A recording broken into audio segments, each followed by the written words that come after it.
mungkin bantu Pak Albert nih. Pak Wilson, Pak Gisang, Pak Wilson, itu gimana Pak? Itu gereja-gereja ya, kenapa dia bisa berbeda pendapat, saling berantem kadang-kadang? Itu kenapa ya? Why gitu loh Pak? Karena mereka semua kan andalannya ke Kristus Pak, ke Alkitab gitu loh. Ada PGI, ada PGLI, ada GBI, ada macam-macam. Ada mungkin 100 aliran gitu ya Pak, mungkin gitu Pak Gisang atau Pak Wilson. Itu gimana ya? Coba semuanya bahas ini. Kenapa kok berantem melulu gitu loh? Kenapa kok berbeda pendapat semua gitu antara gereja-gereja gitu? Ada yang Tritunggal, ada yang One Tunggal, ada yang Dwitunggal. Enggak ngerti tuh. Itu sudut pandang mana yang dia ambil gitu, Pak Gisang? Mungkin Pak Wilson, mungkin bisa jelaskan yang bisa orang-orang ini termasuk saya juga biar jelas gitu loh Pak. Gitu. Ya. Gimana Pak? Sebentar Pak. Ya. Boleh nggak Pak Bro Girsang? Oh ya silakan. Kalau saya boleh usul sebagai moderator bahwa pertanyaan Pak Alex pasti akan banyak yang ingin ikut berperan serta menjawabnya termasuk saya. Ya kan? Tetapi berhubung waktu kita sepakat 11.45 acara yang berkaitan dengan tema hari ini. Saya kira dari pemaparan Bro Wilson saya melihat semuanya cukup jelas ya kan. Betul. Katakan 70%. Jadi nggak ada yang dipertanyakan lagi, apalagi buat saya pribadi yang memang sejak pemahaman Bro Wilson sejak awal saya sudah tahu lah. Karena itu saya kira kita tutup dulu aja acara resmi kita. Tetapi yang barusan pertanyaan Pak Alex akan kita lanjutkan di acara kongko-kongko karena ini akan ramai kelihatannya. Karena semua juga ingin berpartisipasi lah terhadap yang barusan dipertanyakan. Dan Bro Alex, berhubung tadi visi dan misi Bro Alex nggak bacakan, Bro Alex saya minta doa penutup ya. Silakan Bro Alex. Ji, mau tanya Pak satu Pak. Enggak, doa penutup dulu Pak. Nanti kita lanjut ya. Habis kita bebas. Tuhan terima kasih untuk kasih-Mu untuk semua yang sudah Engkau lakukan buat hidup kami pribadi lepas pribadi. Biarlah firman ini yang sudah disampaikan oleh Pak Wilson pribadi biar menjadi rema dalam hidup kami dan kami melakukannya dengan segenap hati kami. Biar Kristus terus memimpin kami di dalam hari demi hari sehingga apa yang kami lakukan itu hanya berdasarkan daripada Engkau ya Tuhan. Terima kasih Bapak, di dalam nama Tuhan Yesus kami sudah mengucap syukur dan berdoa. Amin. Amin. Amin. Amin. Ya, terima kasih Bro Alex atas doa penutupnya. Ya, silakan. Ya, kita buka forum sekarang untuk yang pertanyaan dan juga sharing atau jawaban yang bebas yang mungkin nggak berkaitan dengan firman yang dibawakan hari ini. Silakan kita lanjut dengan yang tadi pertanyaan dari Bro Alex. Siapa yang bisa bantu menjawab? Silakan. Ayo, siapa mau jawab? Itu Bro Alex udah tahu jawabannya. Enggak. Ini ya, kalau aku persepsinya Bapak Tuhan itu satu, nggak ada yang lain, satu, nggak ada yang namanya Dwitunggal, Tritunggal. Itu yang membuat kita berbeda pendapat yang sampai hari ini terus berkembang gereja-gereja terus tidak ada yang lebih baik gitu loh. Maksudnya aku yang lebih baik, semuanya lebih baik Pak gitu. Dan berantem terus sampai hari ini. Tidak ada yang mengatakan Kristus adalah Tuhan itu tertuju ke sana, nggak ada gitu loh. Yang saya lihat pemahaman saya gitu. Nah ini coba kita sharing bagaimana sih sebenarnya yang kita harus hidupi itu siapa gitu loh. Kita tertuju kepada Kristus atau tuju dunia ini gitu loh maksudnya. Termasuk saya masih dunia. Coba mungkin kita semakin hari semakin Kristus itu semakin besar dan kitanya semakin kecil. Itu yang mungkin yang diharapkan oleh Kristus dalam hidup kita. Mungkin begitu ya. Ya. Makasih Pak. Ini memang panjang kali ya. Berbeda panjang banget. Oh iya Bro Alex, sebelum dijawab yang lain, menurut pandangan Bro Alex sendiri gimana kira-kira? Kalau sudut pandang saya gini Pak Yusang. Bapak itu satu, ya. Dia mengeluarkan perkataannya. Dan rohnya itu Roh Kudus. Tapi tetap aja Bapak itu satu gitu loh. Perkataannya ya Bapak itu sendiri. Rohnya ya roh Bapak itu sendiri gitu loh. Mungkin begitu ya Pak Gisang ya. Jadi Boleh juga. jadi satu nggak ada dipisahkan 3 pribadi lah, nggak ada satu pribadi yang mungkin kalau menurut saya nih fungsinya kali ya Pak ya, jadi manusia, kemudian Roh Kudus turun kepada kita, mungkin fungsinya gitu ya Pak, atau gimana Pak?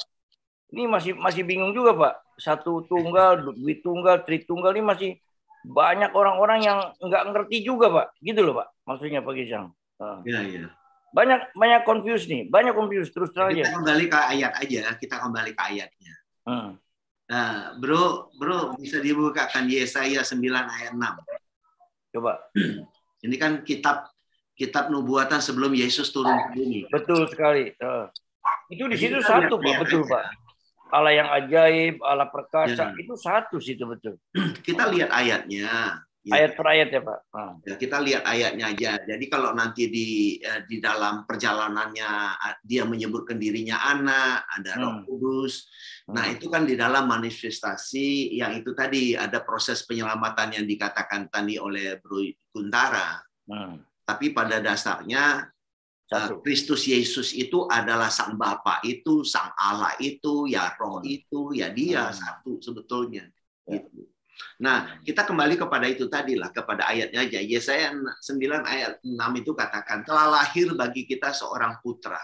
Ya, di mana adanya ya di dalam ini dia ya. Nah, sebab seorang anak telah lahir untuk kita. Nah, seorang putra telah diberikan untuk kita. Jadi seorang ini satu pribadi. Satu betul. Ya, satu pribadi. Seorang putra telah diberikan untuk kita. Lambang pemerintahan ada di atas bahunya. Dan namanya disebutkan orang. Nah, ini namanya disebut panggilannya. Penasihat ajaib, yaitu Roh Kudus itu. Allah yang perkasa. Bapa yang kekal, Raja damai. Jadi ada satu pribadi, sebutannya ada 4 di situ. Ya udah, inilah yang kita pegang. Nah, dia pernah disebut Bapa. Ya, dia disebut Roh Kudus, ya disebut Raja Damai. Raja Damai ini kan si anak. Anak itu kan Raja Damai. Ya kan? Yang waktu dia nyebut dirinya anak. Kenapa dia nyebut dirinya anak? Ya dia waktu nyebut dirinya anak Allah aja, dia udah dilempari batu. Apalagi dia sebut akulah Allah. Wah, kan kacau. Jadi ini apa namanya, situasinya seperti itu gitu. Tetapi ya, jadi kalau kita baca lagi yang sebelum-sebelumnya di Perjanjian Lama dikatakan apa? Bahwa Tuhan itulah juru selamat. Ya, akulah Tuhan Allahmu dari sejak Israel. Ya, akulah juru selamat.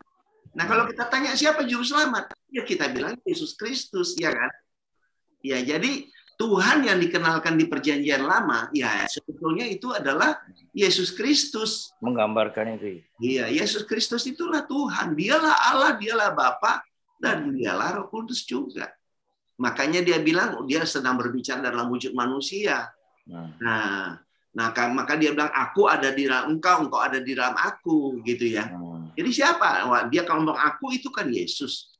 Nah, dia bilang roh kebenaran itu siapa? Roh kebenaran itu ya dirinya sendiri, tapi wujudnya sudah dalam roh, gitu ya. Karena Allah itu roh. Gitu loh. Kristus Yesus itu roh itu, pohon kebenaran itu, pohon kehidupan itu, ya roh itu. Nah, jadi gitu sebetulnya. Cuma ya memang kita sadari karena pengaruh dari bapak-bapak gereja zaman dulu yang memang sudah dipengaruhi oleh begitu banyak budaya, alirannya, kemudian politik, ya. Jadi bapak-bapak gereja itu melahirkanlah doktrin-doktrin gereja. Kemudian sekarang pun di Indonesia itu ratusan kan, ada berapa puluhan, ratusan sinode ya di dunia ini, ratusan sinode, saudara. Jadi ya kita mau bilang apa? Ya kita nggak bisa bilang apa-apa kecuali setiap orang sadar kembali kepada apa namanya fitrahnya, kalau orang bilang itu fitrahnya apa? Ya kita manusia roh di dalam Allah yang roh. Jadi katanya gini di 1 Korintus 6 ayat 17. Jadi siapa yang mengikatkan dirinya pada Tuhan menjadi satu roh dengan Dia. Sekarang pertanyaannya, kita ini seluruh manusia. Ya. Ikatnya di mana? Apakah kita mengikatkan diri kepada Tuhan? Nah, manakala waktu kita mengikatkan dirinya pada Tuhan, ya kita menjadi satu roh dengan Dia. Ya kita satu tubuh Kristus. Jadi nggak ada doktrin A, doktrin B, C ini nggak ada seharusnya gitu. Ya, betul. Coba kita baca ini dia. Tetapi siapa yang mengikatkan dirinya pada Tuhan menjadi satu roh dengan Dia. Ayat 19-nya coba. Nah, bro, ayat 19-nya. Nah, ayat 19-nya gini ya. Atau tidak tahukah kamu bahwa tubuhmu adalah bait Roh Kudus yang diam di dalam kamu. Roh Kudus yang kamu peroleh dari Allah.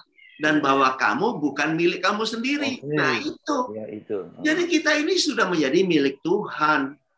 Kita sudah bersatu dengan Dia. Coba bayangkan, kalau semua manusia di bumi ini, semua pemimpin berkata seperti itu, kita sudah bersatu. Ya nggak ada doktrin aneh-aneh.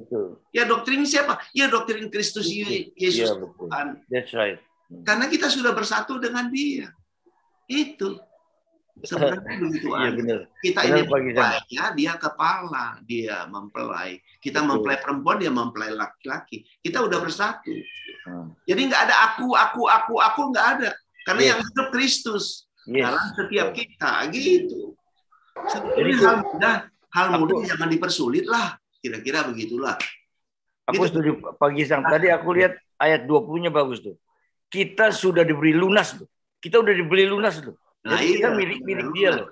Jadi nggak ada kita hebat. Udah nggak bisa punya siapa-siapa lagi. Dia jadi kepala, kita tubuh ya Pak ya. Gitu. Sebenarnya begini bro.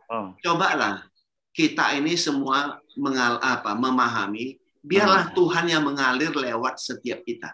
Betul. Tuhanlah yang mengalir.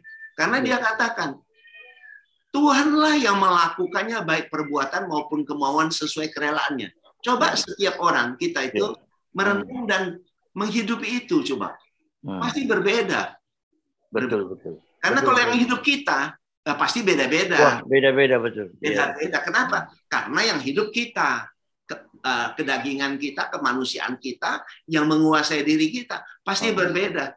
Tapi kalau Tuhan yang berkuasa, pasti akan mengalirnya sama lah, frekuensinya nyambung. Kira-kira begitu.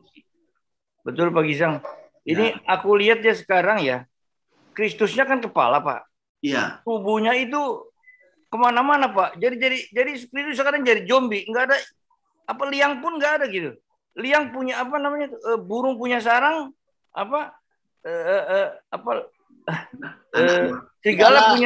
serigala punya liang. Burung punya sarang. Dia untuk menempatkan kepalanya aja, tubuhnya bercerai-berai gitu loh Pak. Ya kan? Kan kemana-mana nih sekarang nih. Aku. Nah itu yang tadi Pak Gisang bilang. Akunya itu lebih tinggi Pak. Jadi tuh gembala ini sebagai Tuhan Pak sekarang kadang-kadang. Dia A, B gitu. Nggak bisa Roh Kudusnya yang jadi Tuhan. Kan gitu Pak. Kira-kira gitu ya menurut pandangan saya. Ya kita tidak menghakimi siapapun. Biarlah masing-masing introspeksi, biarlah Tuhan yang mencerahkan setiap kita gitu supaya masing-masing sadar. Saya kira itulah ya, biarlah masing-masing menyadari karena hidup ini cuma sekali di bumi ini. Betul. Ya. Kita hidup di bumi ini cuma sekali. Ya, walaupun kita sudah bersatu dengan Sang Tuhan itu, ya, kita sudah bersatu dengan Dia. Yang diselamatkan itu jiwa. Jadi gini loh.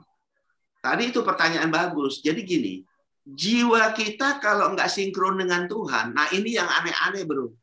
Gitu loh. Karena kita ini diberi free will oleh Tuhan. Yeah.